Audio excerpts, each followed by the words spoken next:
Hola, ¿qué tal? Bienvenidos a su canal Economics en tu PC. Y en esta segunda serie de videos vamos a hablar acerca de variables aleatorias y sus distribuciones de probabilidad.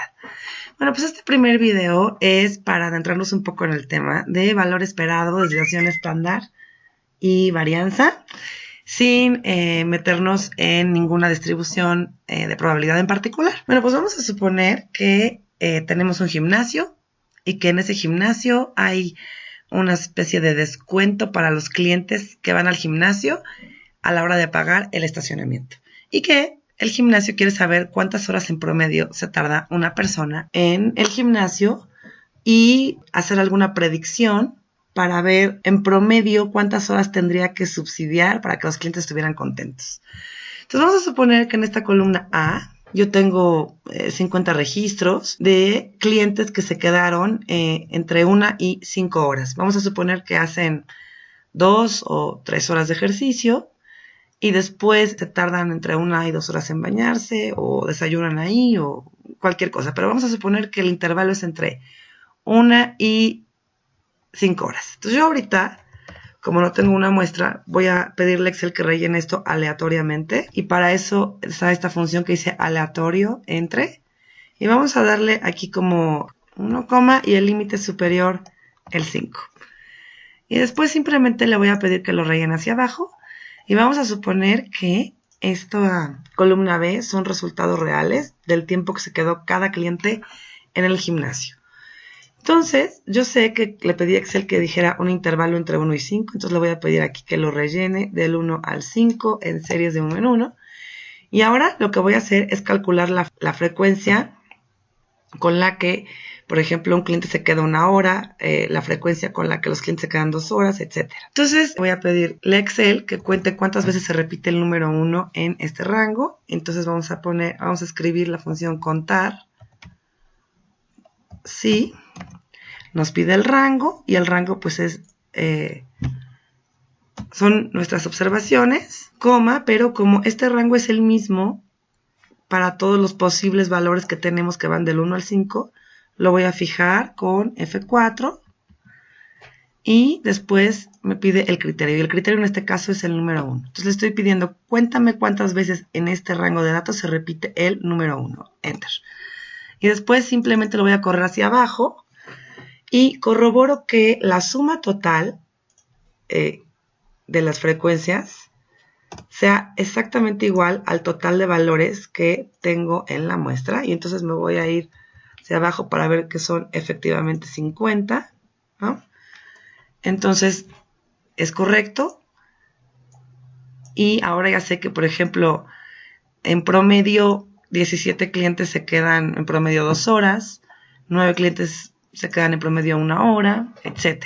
Pero ahora vamos a calcular la frecuencia relativa para expresar estos números, pero en porcentaje. Y esto es igual a el valor de la frecuencia dividido por el total de observaciones que tenemos. F4 para fijar el denominador.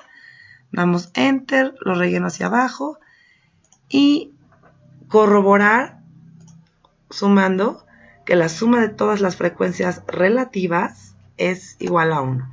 Porque esto es exactamente igual que si yo tuviera un porcentaje, entonces la suma de todos los porcentajes debe ser igual al 100%. Solo para que se pueda apreciar, le voy a dar aquí en el menú el formato de porcentaje, veo que es 100%, le voy a pedir deshacer. Y para nosotros, en una distribución de probabilidad, la frecuencia relativa va a ser nada menos y nada más que la probabilidad de que la X, nuestra variable aleatoria en este caso es las horas de estacionamiento, tome el valor de 1. Entonces, la probabilidad de que un cliente se quede 1 hora es de 6%. La probabilidad de que un cliente se quede 2 horas es de 46%. Y sucesivamente. Bueno, vamos a hablar ahora del valor esperado, ¿no? Y el valor esperado no es otra cosa que una media ponderada.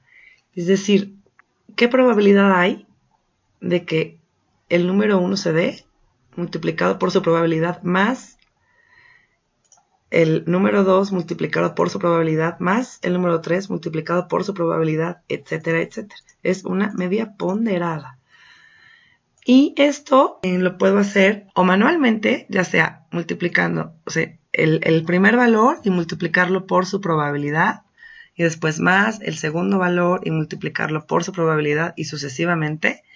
O bien, una forma más corta sería utilizando la función de suma producto, que lo que hace es multiplicar uno a uno los elementos de dos matrices y luego sumarlos todos, es decir, una media ponderada. Entonces, aquí me pide que primero señale la matriz 1 y la señalo. Después me pide que escriba una coma, muy bien, la escribo. Y luego me pide que señale la matriz 2 y la señalo. Cierro paréntesis y me doy cuenta de que el valor esperado o la media mu es igual a 3. Si yo quisiera verificar esto, lo que puedo hacer es sacar el promedio, así simplemente el promedio, con los datos originales. Y para verificarlo, lo voy a hacer en este primer video, simplemente escribiendo la función de promedio, seleccionando todos los datos desde el primero hasta el último, y me doy cuenta de que el resultado es exactamente el mismo. Es decir, yo puedo calcular la media a partir de frecuencias relativas o a partir de los datos originales. Bueno, ahora vamos a hablar de varianza y de desviación estándar. Pues estas son medidas de dispersión y lo que queremos saber es, ya sabemos que el valor esperado o el promedio es de 2.96 horas. Pero yo quiero saber qué tan dispersos o qué tan lejos están las demás posibilidades de este valor. Entonces, lo que primero vamos a hacer es seleccionar cada una de las posibilidades que tenemos y restarle el valor esperado para saber qué tan lejos están de la media. Entonces, signo de igual, el primer valor posible es 1 menos el valor esperado, 2.96. Como el valor esperado es el mismo para todos los posibles valores, voy a fijar este número con la tecla F4, doy Enter, que veo que aquí me está modificando en los valores esperados cada vez que corro una función, porque aquí tenemos escrita la función de aleatorio. Entonces, lo que voy a hacer es fijar estos números y para eso voy a hacer copiar, pegado especial, valores, aceptar, y ahora sí ya no se van a mover esos números. Bueno, pero como yo quiero saber cuál es la desviación promedio de esto, en una media ponderada, no quiero tener valores negativos. Y esa es la razón por la cual, para calcular la varianza y la desviación estándar, estas desviaciones de la media se elevan al cuadrado. Entonces, aquí en esta segunda columna voy a escribir igual a el valor obtenido elevado al cuadrado. Enter. Y lo corro hacia abajo. Y ahora ya no tengo valores negativos, ya todos son positivos porque cualquier número elevado al cuadrado pues es positivo. Y ahora lo que voy a hacer es multiplicar estas desviaciones de la media por su probabilidad. Y escribo signo de igual, la desviación de la media elevada al cuadrado multiplicado por la probabilidad que tiene ese valor. Corro la fórmula hacia abajo y ahora, si yo sumo estas medias ponderadas de las desviaciones, voy a obtener la varianza. Entonces es la suma de las desviaciones de la media al cuadrado.